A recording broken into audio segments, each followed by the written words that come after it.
Bonjour, je vais parler du dernier film du MCU, Avengers Endgame.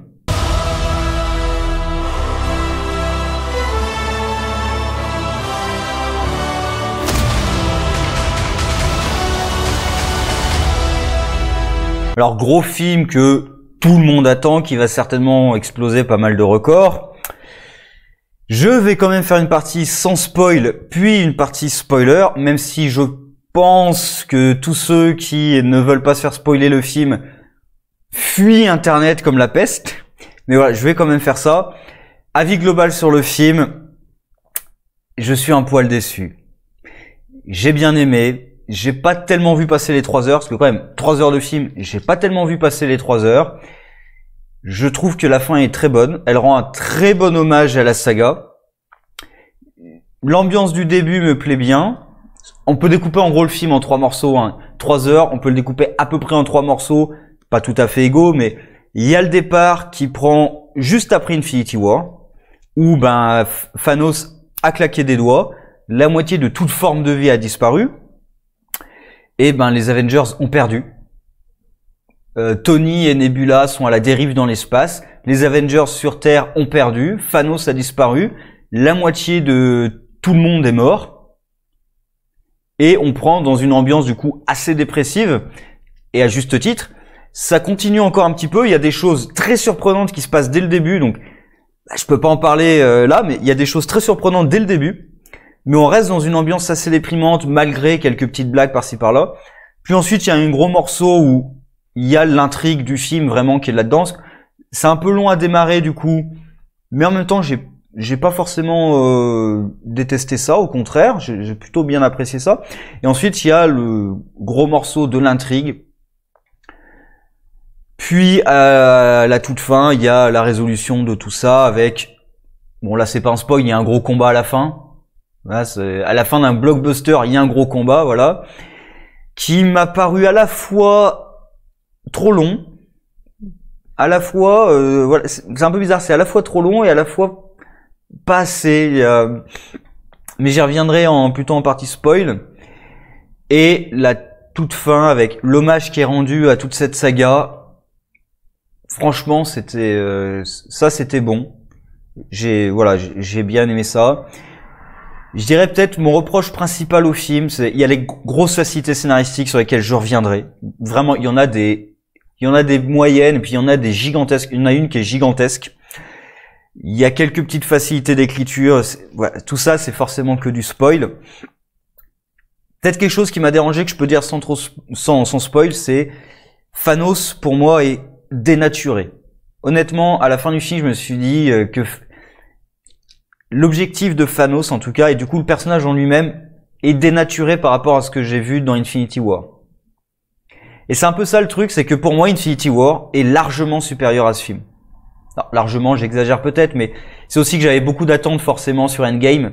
Du coup, Infinity War, j'avais en fait quasiment aucune attente parce que je commençais à en avoir un peu marre du MCU. Et ils m'ont donné un film que j'ai adoré. Et là, forcément, j'attendais quelque chose pour conclure ça en apothéose. Et il me manque quelque chose. Et je pense l'essentiel, c'est en fait Infinity War. Le personnage majeur d'Infinity War qui m'a fait l'adorer, c'est Thanos. C'est ce personnage-là, c'est sa psychologie. C'est lui vraiment qui m'a fait entrer dedans. Il y avait aussi les équipes qui étaient mélangées dans plein d'univers et qui avaient toutes quelque chose d'assez important à faire. Enfin, j'ai vraiment adoré Infinity War. Et là, du coup, il m'a manqué quelques petits éléments.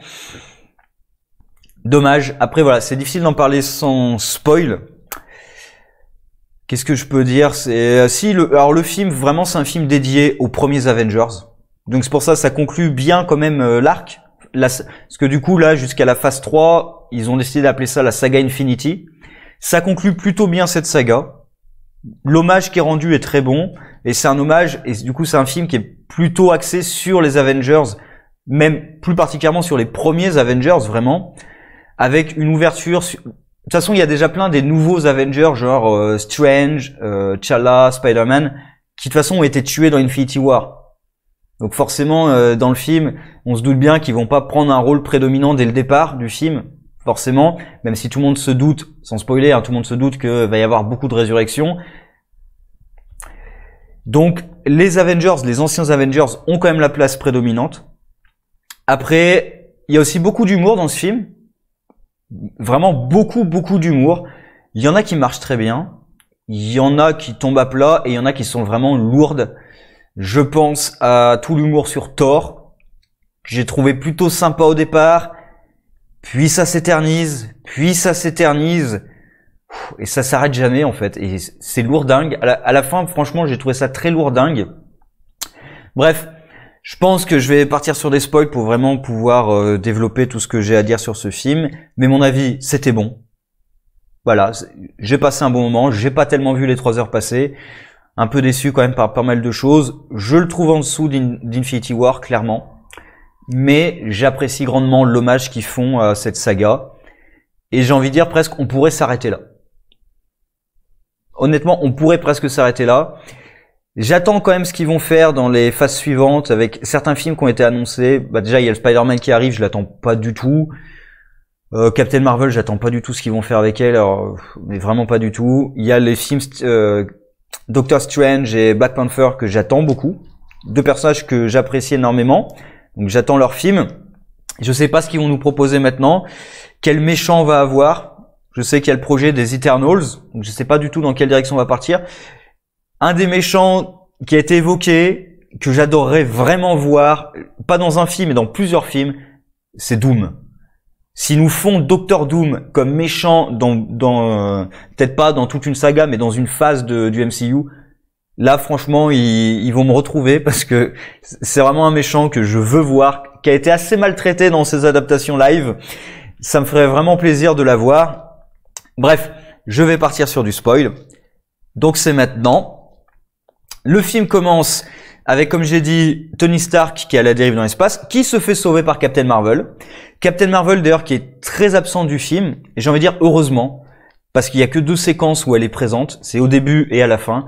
Je la trouve arrogante, presque méprisante en fait par moments, et je n'aime pas ce personnage dans ce film. Alors elle est présente que 2 fois, d'ailleurs ces 2 fois elle sert de Deus Ex Machina, surtout au départ, hein, où c'est vraiment Deus Ex Machina, c'est Dieu qui descend du ciel hein, sous forme de machine pour sauver la situation. Là, c'est littéralement ça, c'est la lumière divine qui apparaît, qui vient sauver Tony Stark. Ça, c'est assez con parce que du coup, la tension qu'on crée avec Tony Stark qui va peut-être mourir dans l'espace, bah tout de suite, c'est désamorcé par Captain Marvel qui le ramène sur Terre. C'est un peu con quand même, mais dans toute cette séquence, on sent quand même le désespoir des Avengers. Il y a une dispute entre Tony et Captain America, pardon, qui a pas trop de sens. Parce que Tony lui reproche, en gros, de pas avoir accepté son projet de Ultron. Parce que c'est ça, le bouclier autour de la planète, c'est le projet Ultron. Sauf que le projet Ultron de Tony, on a vu comment ça a fini. Et d'ailleurs, c'est à cause du projet Ultron que Tony a culpabilisé et a provoqué la Civil War. Bon, après, Tony est dans un état assez délicat, donc qui s'énerve de façon pas forcément justifiée à mes yeux, ça se défend. Et là, les Avengers vont pourchasser Thanos. Et là, j'ai plutôt aimé ce qu'ils ont fait avec Thanos, paradoxalement. Alors, de toute façon, personne ne s'y attendait qu'il se fasse buter dès le départ. Mais j'ai bien aimé le côté... Voilà, comme dans les comics, d'ailleurs, il vit en paysan. Alors, dans les comics, c'est pas tout à fait un paysan, parce qu'on voit dans Infinity War... qui fait suite à Infinity Gauntlet, on voit que quand même sous sa cabane de paysan, il a une super technologie, donc voilà, c'est pas tout à fait un paysan, mais là il vit vraiment comme un paysan dans une hutte. On voit en plus il boite, il est blessé, donc on voit un personnage qui est affaibli, qui accomplit ce qu'il voulait accomplir et qui a fini au point où il a détruit les pierres. Et comme il dit, il a utilisé les pierres pour détruire les pierres. Ce qui d'ailleurs est cohérent avec Infinity War, hein, les Avengers voulaient utiliser l'énergie de la pierre qui est dans Wanda pour détruire la pierre de Vision.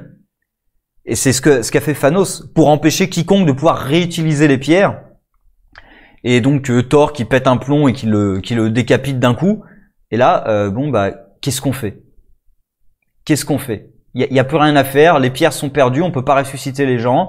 Thanos est mort, d'accord? Il y a plus personne sur qui porter notre colère. Qu'est-ce qui se passe maintenant? Donc là, ellipse de 5 ans, on continue à voir le monde. Alors, le monde, il me paraît quand même beaucoup plus dévasté que ce qu'il devrait être, mais ça rajoute le côté, justement, l'ambiance sombre. La moitié de la population qui est morte, il y a beaucoup quoi. En plus, vu que c'est la moitié de toute forme de vie sur Terre, les humains c'est pas la plus grande forme de vie sur Terre. Donc, Thanos a jamais dit que la répartition de 50-50 c'était réparti de façon équitable dans toutes les couches de vie. Hein. Donc, mais ouais, là j'ai l'impression qu'il y a plus de la moitié des humains qui sont morts. Ou alors c'est peut-être pas réparti de façon égalitaire dans tous les pays, peut-être. Mais bref, on voit les conséquences que ça a eu sur les Avengers. Il y a certaines des conséquences qui me paraissent un peu absurdes et dommageables. Par exemple, il y a Hulk qui avait un problème dans Infinity War qui est pas du tout réglé dans ce film, puisqu'on voyait Hulk qui avait eu peur de Thanos et qui du coup s'était réfugié et refusait de sortir. Cette problématique-là qui a été avancée dans Infinity War est complètement oubliée du film. Et Hulk utilise à peine sa force en fait. Maintenant c'est juste un intello dans un corps de Hulk, mais utilise à peine sa force. C'est assez... Hulk, finalement, il sert uniquement à la fin avec le gauntlet pour justifier que c'est lui qui le porte, pour justifier aussi que le gauntlet est à la taille de Thanos. Hein.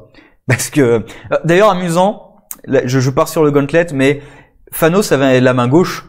Là, ils ont fait la main droite. Je trouvais ça un petit peu amusant. Bref, Hulk, je trouve ça assez dommage ce qu'ils ont fait avec le personnage. On va pas vraiment traiter en fait ses problèmes. Hulk, le personnage de Hulk est pas vraiment traité. On va vraiment s'attarder sur Iron Man, Captain America et Thor. Et Thor aussi, ce qu'ils lui ont fait. Au début, c'était drôle, hein, la blague de il est devenu Big Lebowski là.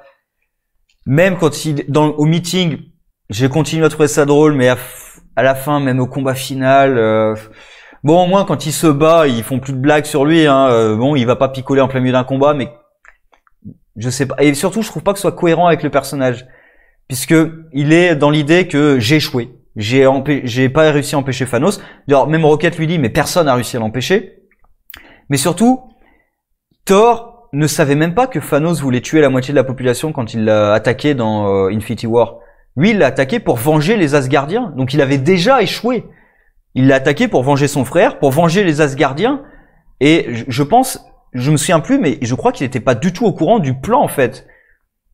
Et d'ailleurs, quand il claque des doigts, il est surpris, il lui demande ce qu'il a fait. Il sait pas, à ce moment-là, je crois pas qu'il sache ce qui s'est passé. Il me semble pas qu'il a pu discuter avec d'autres Avengers pour savoir ce que voulait réellement le Titan. Et du coup, ce côté, voilà, je morfonds sur moi-même et, alors qu'en plus, on voit qu'il y a encore la nouvelle Asgard existe, donc il y a des survivants. Valkyrie a survécu. Alors ça, je vois pas du tout comment elle a survécu. Hein. Le vaisseau a été complètement pulvérisé. Le seul qui a pu s'enfuir, c'est Hulk qui a pu s'enfuir avec un Bifrost et Thor qui a été récupéré par les gardiens. À quel moment Valkyrie a survécu? Elle était dans le même vaisseau qu'eux? À quel moment elle en est réchappée vivante? Même ses autres copains, à quel moment ils en ont réchappé vivants? Ou alors Thanos a vraiment tué la moitié du vaisseau? Et les autres, ils se sont laissés évacuer sans résister. Un peu bizarre. Bref. Donc voilà, ce côté Thor. Il y a quand même des belles scènes avec tous les personnages. Mais bon, je reste sur le début avant, parce que là, je m'égare. Il y a Hawkeye. Alors Hawkeye, oui, lui encore, c'est un des personnages qui est très bien géré dans le film. Avec déjà la scène d'ouverture sur lui, avec la disparition de sa famille. Déjà nous met dans l'ambiance que voilà, le début ça va pas être gentil, hein. Même si après on repart très vite dans l'humour, le début voilà, on n'est pas c'est pas gentil quoi, on n'est pas dans une ambiance festive. D'ailleurs quand on le voit en Ronin, même si je dis jamais le terme, voilà, s'il est en Ronin, quand il tue, déjà on le voit tuer des gens et on voit du sang quand même, hein. Quand il égorge le mec, on voit pas des jets de sang non plus, mais on voit quand même un peu de sang. C'est rare quand même dans les films Marvel de voir les morts comme ça, même de voir les personnages saigner. D'ailleurs le combat final aussi, on voit les personnages qui sont assez blessés, donc là on sent de la tension. Tout le milieu du film, j'ai pas senti de tension en fait. Vraiment le milieu du film, j'ai jamais senti de tension. À la fin on en sent un petit peu, parce qu'on voit les personnages qui sont affaiblis, qui sont blessés et tout. Là on en sent un petit peu. Mais tout le début aussi, cette ambiance assez sombre, qui marche plutôt bien. Même Ant-Man qui était là pour faire des blagues et tout, quand il se rend compte de ce qui s'est passé et qu'il a peur pour sa fille. Est-ce que sa famille a disparu? Est-ce que sa fille est vivante? Et qu'il retrouve sa fille. Bah, là, ça fait des scènes quand même assez émouvantes. Après, on va passer dans l'humour. Tout de suite après, c'est un peu dommage avec l'humour sur le voyage temporel et tout. Alors, J'ai bien aimé toutes les petites références sur les films de voyage temporel avec la pseudo-explication pour te faire avaler le truc des Avengers de ton passé ça devient ton futur. Voilà, l'explication tient pas vraiment debout. Comme on va le voir dans le film, par exemple à la fin avec Captain America qui retourne dans le temps, il a nécessairement modifié le passé des autres en fait. C'est ça, peut-être que tu peux pas modifier ton propre passé, mais tu peux modifier le passé des autres. Parce que par exemple, Thanos et compagnie, à la fin du film quand même, ils partent tous du passé pour arriver dans le futur. Donc ça veut dire que, en plus, il se fait tuer. Donc ça veut dire que, en fait, Thanos, il a pas pu faire tout ce qu'il a fait, puisque le Thanos d'il y a, même pas d'il y a 5 ans, d'il y a 10 ans, le Thanos d'il y a 10 ans a quitté son époque, donc il a disparu pour arriver dans notre époque et il s'est fait tuer. Du coup, ben, il peut pas avoir fait tout ce qu'il a fait en fait.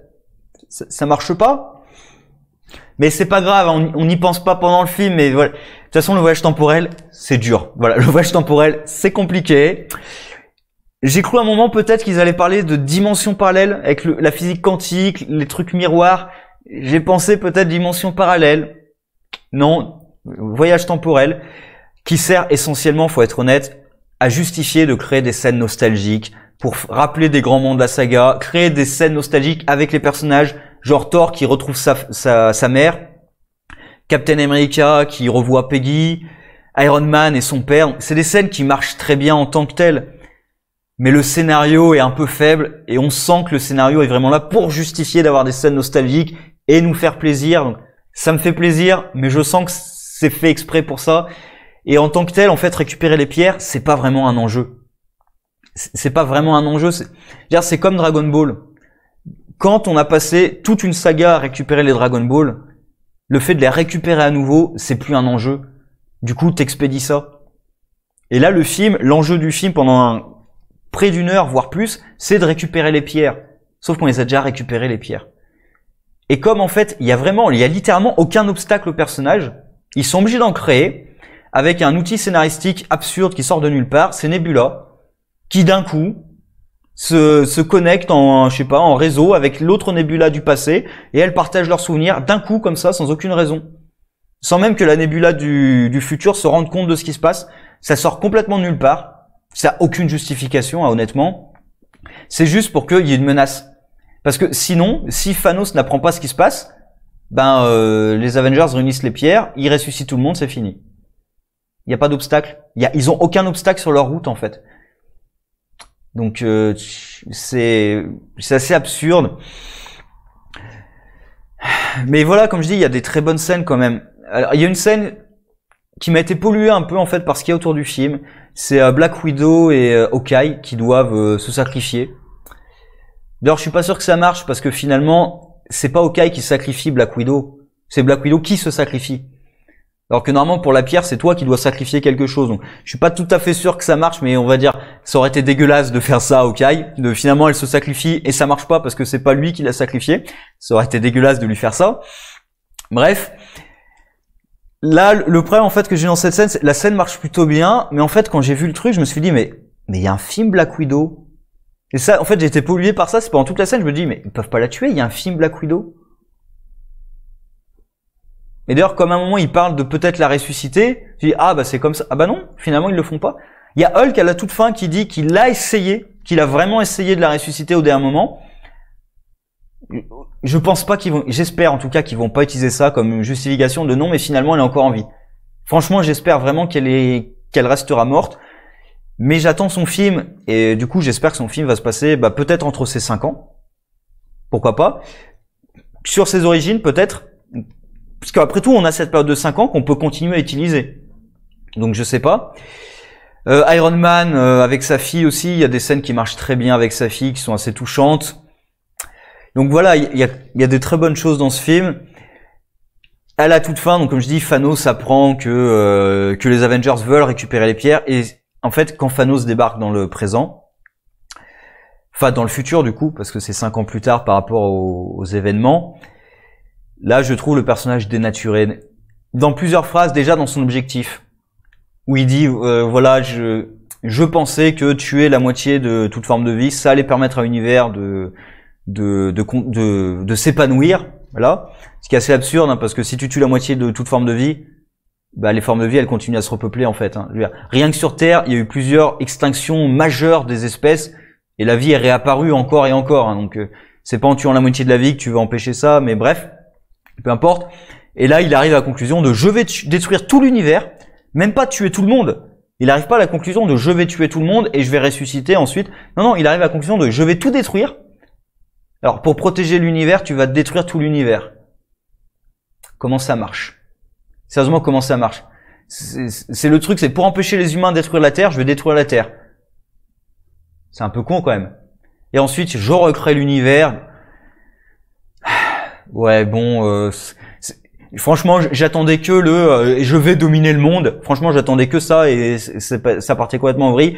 Et même après, quand il est face à Captain America, il lui ressort, d'ailleurs, ce qui sortait dans le précédent film, il n'y a rien de personnel.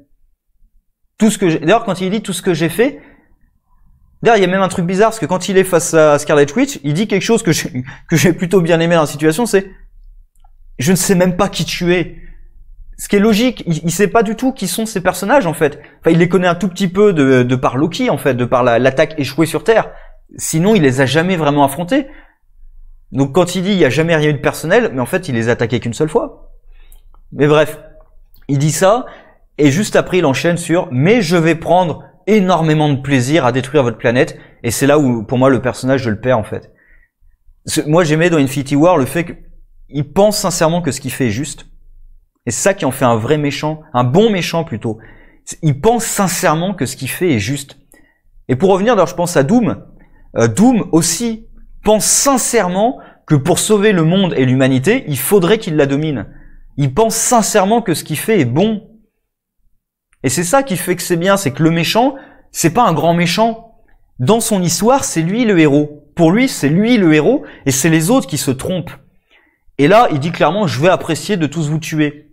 Alors que dans le film précédent, par exemple, face à Scarlet Witch, il a de l'empathie pour elle. En disant, voilà, je comprends ce que tu as perdu, parce que moi aussi, j'ai perdu énormément aujourd'hui. Du coup, voilà, j'ai été honnêtement déçu par cette version de Thanos. Voilà, c'est un peu dommage. Le combat final, là, je suis ambigu parce que, en fait, le combat contre Thanos, déjà, les 3 Avengers contre Thanos, déjà, il y a plein de trucs que j'ai aimé, c'est qu'ils rebondissent sur des éléments qui étaient plus ou moins des blagues dans les anciens films et qui réapparaissent dans ce combat. Par exemple, Captain America qui prend le marteau de Thor et Thor qui je le savais.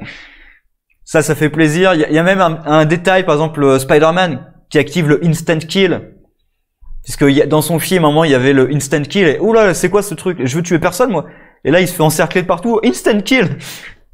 Voilà, il y a quelques trucs comme ça plutôt sympathiques qui font référence aussi aux anciens films.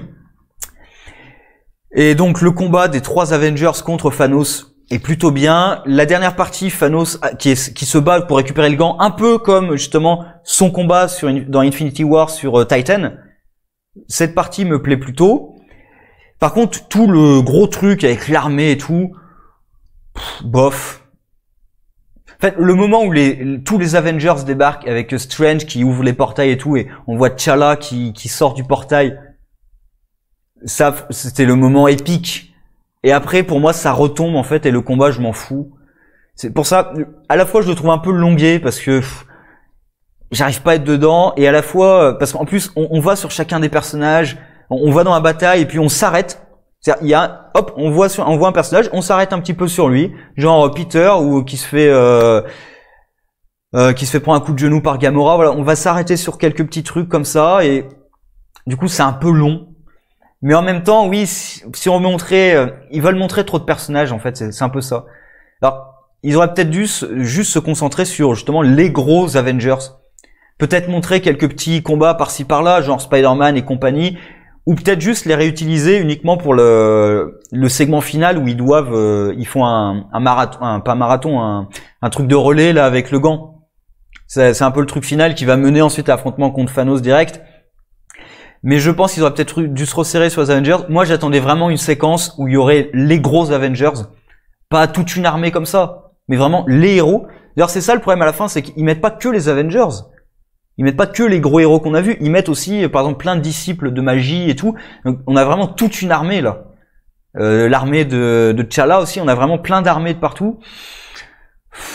Ouais, j'aurais préféré avoir vraiment un groupe d'Avengers, peut-être une dizaine, une vingtaine, qui est pas forcément contre toute l'armée de Thanos, peut-être justement mettre les deux armées l'une contre l'autre, et avoir les gros Avengers contre Thanos, à une dizaine, une vingtaine contre Thanos, et il réussit à les battre. Il réussit, enfin à les battre, au moins à leur tenir tête. Et là on voit que vraiment, ça va être dur. Et sinon, bah la fin est très bonne, hein, où ils essaient de se battre pour le gant. Captain Marvel qui débarque. Franchement, j'ai eu un moment, je me suis dit non, pitié, Captain Marvel va pas sauver. C'est le film des Avengers que Captain Marvel sauve pas. Franchement, j'ai cru qu'elle allait battre Thanos. Hein. Et là, bon, il reprend la pierre et non, c'est bon, pas de souci. Bon. Et le Iron Man aussi, le I am inevitable. Et merde, ça marche pas. Et là, Tony Stark, I am Iron Man. Ça, c'était bon. Voilà, c'est ça, comme je dis, ça rend un très bel hommage. Déjà, on avait commencé par I am Iron Man. On finit par I am Iron Man. Avec en plus, à la fin aussi, la preuve que Tony Stark a un cœur. Donc voilà, la fin, l'hommage qui est rendu est très bon. On finit aussi Captain America, qui a enfin droit à sa happy end. Avec Carter. C'est un peu bizarre quand même, hein. Parce qu'il a eu une histoire d'amour avec sa nièce, il me semble. Hein. La Carter qu'il a eu dans Civil War. Je crois que c'était sa nièce. Hein, donc il a eu une histoire avec sa nièce. Et ensuite il est retourné dans... C'est un peu bizarre quand même. Il y a tout le côté passage de flambeau. Alors comme je dis, tous les personnages... En fait, Captain America, qui est le premier Avengers, a droit à un bel hommage. Iron Man a le droit à un bel hommage. Thor, pas vraiment. C'est pour ça que la blague sur lui, ça me saoule un petit peu, parce que Thor a pas vraiment le droit à un bel hommage, je trouve. Il a une passation de flambeau à Valkyrie. Bon, pourquoi pas, mais en même temps, Valkyrie, je m'en fous un petit peu de ce personnage. Honnêtement, je m'en fous un petit peu. Et voilà, Thor. Après, peut-être que dans le prochain Gardien de la Galaxie, il sera peut-être mieux. En fait, le personnage qui me donne le plus envie dans les Gardiens de la Galaxie, c'est pas Thor, c'est Nebula. Franchement, c'est le personnage qui me donne le plus envie dans les Gardiens de la Galaxie, c'est vraiment Nebula. Je l'ai vraiment trouvé très bien, ce personnage, dans ce film. Et j'ai envie de voir ce qu'ils vont en faire d'elle. Peut-être Rocket et Thor, ça peut être un bon duo. Plus que Rocket et Groot, d'ailleurs. Bref, Hulk, il a rien. Franchement, Hulk, il a vraiment rien comme passation ou quoi que ce soit. Black Widow, c'est peut-être un peu trop rapide sa mort, mais au moins elle a quelque chose. Elle a une scène assez forte quand même avec Hawkeye. Donc, les premiers Avengers sont globalement plutôt bien traités. Bon, Hulk, en même temps, son premier film est un peu le canard boiteux de la première phase. Et Thor, là, il est un peu mis à l'écart parce que c'est la blague du film. Ça, c'est un peu dommage. Et le côté passage de flambeau, il est plus ou moins bien géré. Là, par exemple, que ce soit Sam Wilson qui récupère le bouclier de Captain America et pas Bucky, par exemple. Ouais, bon, Sam Wilson, franchement, voilà, je m'en fous un petit peu de ce personnage. En même temps, si ça a été Bucky, pas non plus, mais au moins, Bucky, ça aurait été un peu plus logique, c'est son meilleur ami. Donc, que Bucky soit allé voir Steve, ça m'aurait paru en fait plus logique. Là, j'ai l'impression que c'est un peu le truc des comics, quoi. Parce qu'il y a eu Captain America, Sam Wilson. Donc, hop, faut faire ça. D'ailleurs, il y a plein de références à des comics que j'aime pas forcément. Ou d'ailleurs j'ai entendu du mal et que j'ai pas envie de lire. Par exemple, alors c'est aussi une référence à Winter Soldier, mais la scène d'ascenseur où Captain America fait le Hail Hydra, ça fait référence à Civil War, à Winter Soldier, mais ça fait aussi référence pour moi à Secret Empire, qui est un arc récent de Marvel dans lequel, alors je crois que c'est pas Red Skull, je crois que c'est un clone de Red Skull. Bref, a demandé au Cosmic Cube qui avait pris une forme humaine d'altérer le passé de Captain America pour que ça devienne un agent infiltré de Hydra. Donc, pendant l'arc Secret Empire, Captain America est littéralement un nazi. J'ai pas lu cet arc, hein, mais j'ai vu quelques critiques, ça me donne pas du tout envie de le lire, et Captain America en Asie, ça me donne pas du tout envie. J'y pense aussi, il y a tellement de choses, il fait 3 heures, il y a plein de choses, donc de toute façon je vais en oublier, là j'essaie de me souvenir de tout, mais je vais oublier plein de trucs. Dans le passé, il y a aussi Loki qui disparaît avec le Tesseract. J'ai l'impression que c'est pour préparer la série qui va être faite, Loki. Je suis assez inquiet parce que Loki justement avait été tué par Thanos avec cette fois pas de résurrection. Ils vont faire une série sur Loki. D'ailleurs les timelines, ils essaient d'expliquer avec l'ancienne que il faut ramener les pierres dans les timelines parce que sinon ils auront pas les pierres comme armes. Elle fait surtout référence à Dormammu, hein, vu qu'on voit le truc. Elle dit on n'aura pas cette arme-là pour lutter contre les forces du mal. Je pense qu'elle fait surtout référence à Dormammu. D'ailleurs, il y a quelque chose. Je suis pas sûr que ce soit très cohérent avec le film Doctor Strange, puisqu'elle dit clairement qu'elle est au courant que Strange va être le sorcier suprême, puisqu'elle dit à Hulk qu'il arrive 5 ans trop tôt. Et quand elle apprend que c'était le plan de Strange, là, elle lui fait confiance d'un coup. D'ailleurs, le plan de Strange, objectivement, il fait pas sens. Hein. Clairement, à la fin du film, on n'a pas vraiment compris son plan. En gros, faut accepter que tout ce qui s'est passé, c'était la seule manière de gagner. Et que, c'est ça, faut accepter que toutes les autres manières qu'on peut imaginer, en fait, elles auraient pas à gagner. Genre, Strange, au moment d'affronter Thanos, il aurait pu aller chercher Captain Marvel. Puisqu'il a vu le futur, il sait qu'elle existe, il sait qu'elle est ultra puissante. Il aurait pu aller la chercher. Il aurait même pu aller chercher Thor. Il aurait pu dire à Thor de viser la tête. Il y a plein de trucs qu'il aurait pu faire, en fait. Quand on voit le final, il aurait pu aller chercher toutes les armées sur Titan, au moment de l'affrontement sur Titan, où Thanos est seul. Enfin, il y a plein de trucs qu'il aurait pu faire. D'ailleurs, le combat final aussi, j'ai été très déçu. T'as Strange, et il a quasiment rien à faire sur le combat final, quoi. Très vite, tu dis, ah tiens, il y a un tsunami à arrêter, et hop. Alors qu'avec ses pouvoirs, ça aurait pu être un truc de malade, quoi. Il aurait pu se démultiplier. Ça aurait pu vraiment être un truc dantesque. Et non. Voilà. Non, dommage. Un peu une occasion perdue, quoi. Voilà. Enfin, les timelines, de toute façon, il y a plein de trucs qui marchent plus. Alors, il y a Thor qui s'en va avec le marteau, mais à la fin, il y a Captain America qui reprend le marteau, donc on peut supposer qu'il va le rendre aussi au Thor précédent. J'ai bien aimé aussi avec sa mère. Sa mère comprend tout de suite que c'est un voyageur temporel. En même temps, c'est une déesse. Et d'ailleurs, Thor dans les comics, il peut voyager dans le temps avec son marteau. De toute façon, il peut tout faire avec son marteau, mais il peut voyager dans le temps avec son marteau. Donc voilà, les dieux, le voyage temporel, c'est pas quelque chose de nouveau pour eux. Bref, c'est aussi marrant que dans tout l'univers, il y a que Tony qui pense voyage temporel. C'est-à-dire, les humains sont les plus avancés dans la technologie temporelle apparemment, parce qu'il y a personne d'autre qui y pense. Même Captain Marvel n'y pense pas, alors que c'est une extraterrestre. Donc la technologie humaine est plus avancée que la technologie alien apparemment. Ou alors c'est Tony Stark qui est tellement plus intelligent que tout le monde. Bref, voilà, comme je disais, il y a le passage de flambeau à la fin. Il y a des trucs un peu lourds, genre le A-Force. Donc A-Force, c'est les Avengers féminines. On voit voilà tous les personnages féminins liés aux Avengers qui vont dans la mêlée, qui d'ailleurs comme les autres servent pas à grand chose non plus, hein, parce que ou les Children of Thanos, j'y pensais même plus. Les Children of Thanos. On s'en fout complètement. De toute façon, les méchants dans ce film, on s'en fout. C'est un peu ça le truc, c'est que pendant 2 heures, il n'y a pas d'obstacle, il n'y a pas de méchants. Et à la toute fin, hop, tiens, il y a Thanos qui débarque et il faut l'arrêter, il faut l'empêcher de récupérer votre gant. Et... à la toute fin. Pour ça aussi, on sent pas il n'y a pas d'oppression. Alors que dans le Infinity War, il est en train de récupérer les pierres les unes après les autres et il avance, et on peut rien faire, quoi. Vraiment, on est contre la montre. À la fin, il y a un tout petit peu ça, justement, sur le fait que j'essaie de récupérer le gant et tout. Il y a un peu ça, vraiment, à la toute fin. Mais pas pendant le reste du film. Donc, là aussi, voilà, le truc A-Force. Bon, A-Force, c'est un comics qui a pas duré très longtemps. Je sais pas du tout ce que ça peut donner, honnêtement. Bon. Et à la fin, oui, à l'enterrement, il montre, il y a les caméras qui passent sur tous les personnages et tout. Bon, à la fin, il y a Captain Marvel qui est sur les marches, en plein milieu des marches. Tu connais même pas Tony, en fait. Parce que techniquement, Tony, il a quitté les Avengers. Quand elle a débarqué, il a quitté les Avengers. Il est même pas allé avec elle se battre contre Thanos. Donc en fait, ils se connaissent pas du tout. Et elle est à son enterrement.